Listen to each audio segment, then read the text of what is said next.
Hello, beautiful soul. I have a new podcast coming out called Conscious Evolution.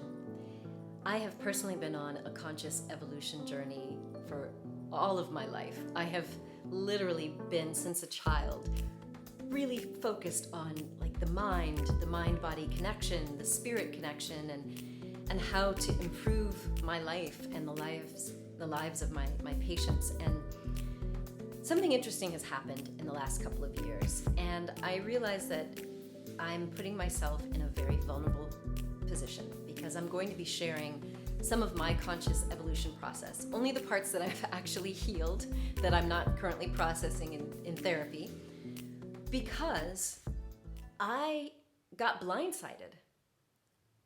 You may know that in 2020, in the midst of the pandemic, my mother had a stroke.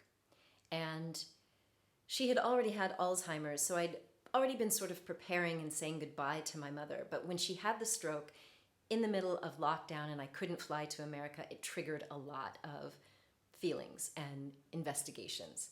And as I started to look at my family history, and in particular, the impact that my mother has had on me, I went through highs and lows. I went through gratitude and appreciating all that she contributed to me.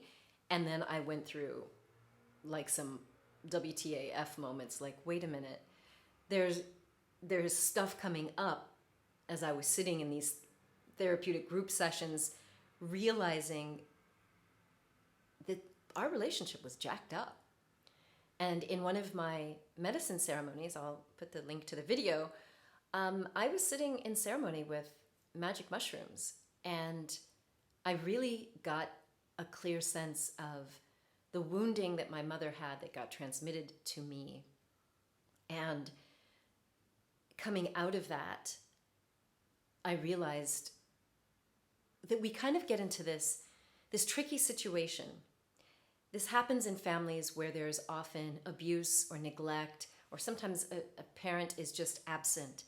And the younger you are when that happens as a child, the greater the likelihood that you will have a sort of ambivalence, a sort of longing for that parent who's either been absent or abusive, but also distrust and maybe anger, resentment toward.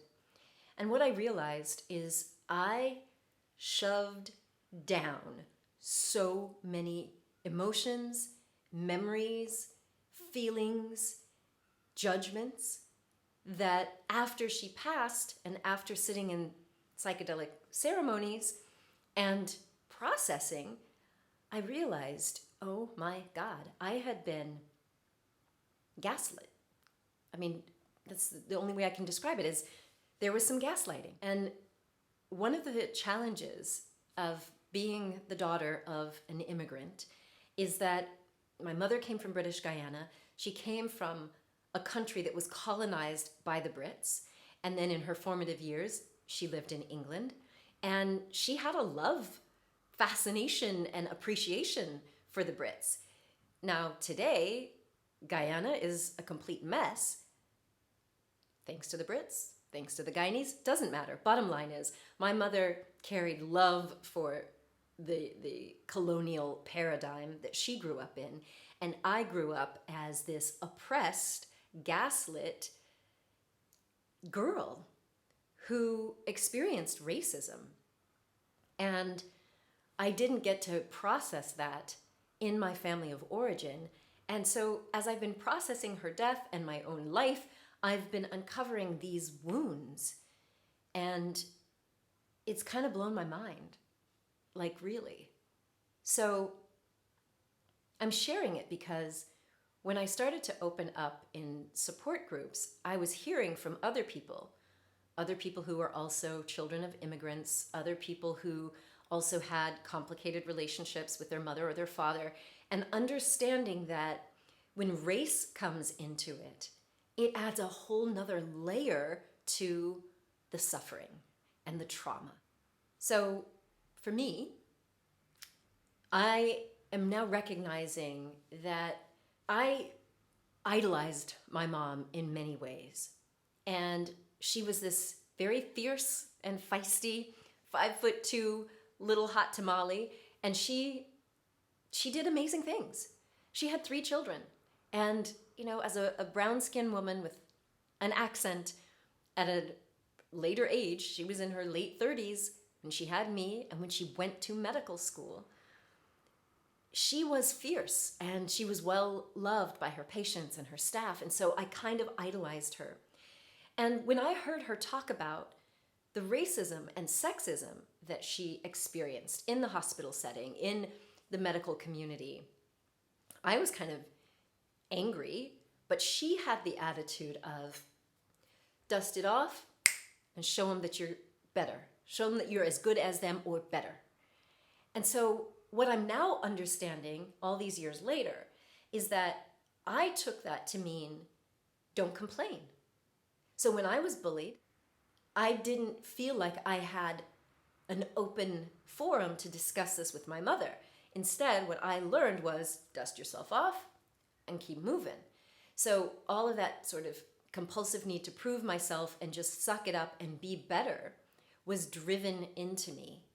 And it's only now that I have embarked on this training program for psychedelic-assisted therapy, hosting this podcast, talking to other BIPOC voices about how race impacts our mental health or illness, and how the process of healing really deserves cultural sensitivity and sitting with a therapist that gets it. And I didn't realize how much I needed that until I started peeling back the layers. And I realized the wounding that I received being bullied as a kid and not being able to talk about it with my mom, not getting that compassionate soothing. Then when we moved to Atlanta, I moved there from Aurora, Colorado, and I was hazed. I was hazed by Black people and experiencing colorism where all of a sudden I was not Black enough. I was told, you talk white, and like all these really mean things. And once again, I felt like I had to just suck it up. And so it hasn't been until I've been sitting in mainly white male spaces in the psychedelic world where I'm realizing, oh my God, like there's all of these like hidden traumas, and then there's all these microaggressions and not feeling safe to speak up. And I don't blame my mother for that, because in her paradigm, that is what worked for her. And it got her far. And how could I blame her for that? I can't. Well, I choose not to. But what it has opened up for me is it's allowed me to really investigate, well, how many other things have I suppressed or denied or not acknowledged because as a child, it's more safe or convenient to just soldier on and not face these painful truths that my mother was an adult child of a dysfunctional family and she didn't know how to parent because her mother died when she was 11 and she was disowned by her father. So she didn't have that lovey-dovey, compassionate mom thing working for her. And what I recognize is that not speaking up about that and not having a therapist who could see me for me until I was 35 or 36 was the first time I had a Black therapist. And it was the first pivotal moment where it was like, whoa, like I don't have to explain a bunch of stuff because he knew what I have lived. And that was a lot for me, is all I'm saying. And so I wanted to share this short, okay, it's almost 10 minutes. Well, I wanted to just give you a heads up that you might be hearing some more real, raw stuff. I'm super grateful to have a very close-knit community of friends and people I trust with my heart. And I've been able to process this over the last couple of years because I realize now that is what was also calling me forward to get back into treating trauma. I've been working in trauma for 22 years, but I took a break when I moved to France and kind of had my life and my daughter's life to focus on. But I'm realizing now, especially as the psychedelic third wave is happening, I need more people to be aware of race-based trauma. I need white therapists to know how to have conversations with us, because the reality is there aren't enough Black, brown, indigenous, people of color who are going to be able to service or treat or see the other people of the global majority. There's not enough of us in mental health care. So we're going to have to educate the white folks out there, right? And I'm really grateful to be connected to some woke allies who are actually doing the real work. And what all of that means is I'm here for it. I'm sharing my experiences and my healing of this mother wound, because I know that there are other people who've been out there suffering in silence, like I was.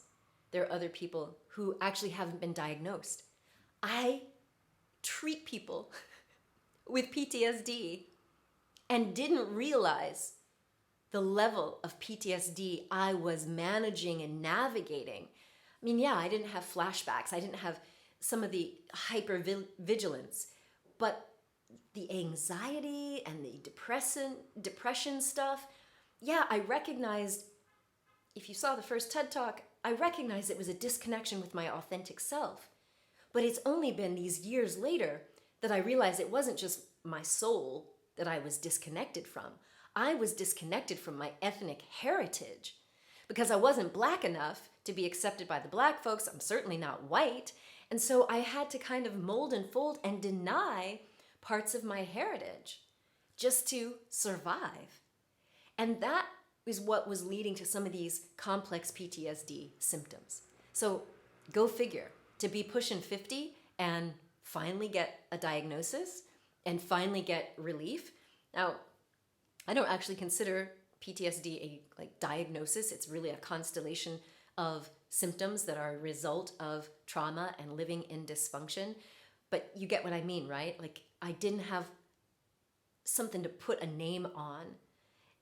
So I went through so many years of my life feeling bad, wrong, defective, trying all these outwardly focused means of care, from therapy to medication to, everything. I tried everything.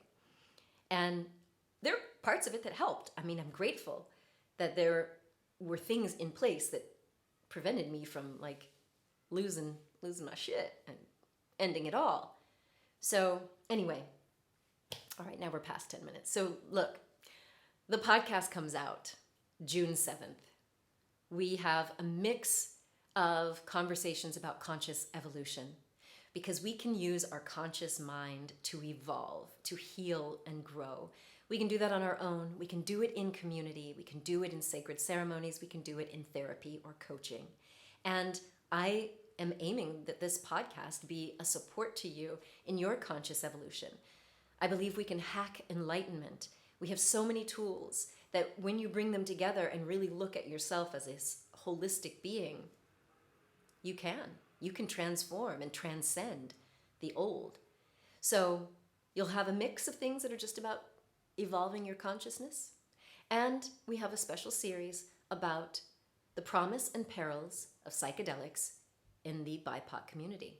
You'll also hear me mention the global majority, because we Black, brown, indigenous, Asian, all of us people of color, we are the global majority. We have been made to feel like we are the minority in North America for sure. We've been marginalized, and buying into the white supremacist colonial domination, we have felt like we were the little one. But the reality is we are the global majority. And I'm here for it. I'm here for it. I am here to teach what I have learned in the trenches, and yes, in graduate school and medical school, but also through what my patients have taught me and what these precious psychedelic allies have taught me. So I hope you'll tune in. If you've got questions, throw it my way. Don't worry, my family is aware that I'm breaking the family secrets. I'm talking about my side of things and what I experienced. So if you have anyone else you'd like for me to interview, or you'd like to be interviewed on the pod, send me a message in my atmosphere. You know where to find me. Until we meet again, or in person in one of our retreats, bear in mind, my friend, that you are a gift to the world. So share your presence with passion. Much love. Are you psychedelic curious? Well, I'm offering free info on how psychedelics may improve your mental well-being, how to choose a retreat center, and what to look for in a shaman. Get on the Psychedelic Email Journal. It's free, and you can cancel at any time. Together, we will explore the wondrous field of psychedelic-assisted therapy, retreats, and harm reduction, along with a team of experts, via email updates, videos, and blogs. Please note, this email newsletter is meant for educational purposes only and is not intended to provide medical advice. Please consult your healthcare provider before trying anything you read in the newsletter. Many of the psychedelic substances we discuss are still classified as Schedule 1 in the United States. They are not available for use outside of clinical trials. And underground or street drugs can prove to be harmful. So we do not suggest that you take any illegal substances nor engage in illegal activity.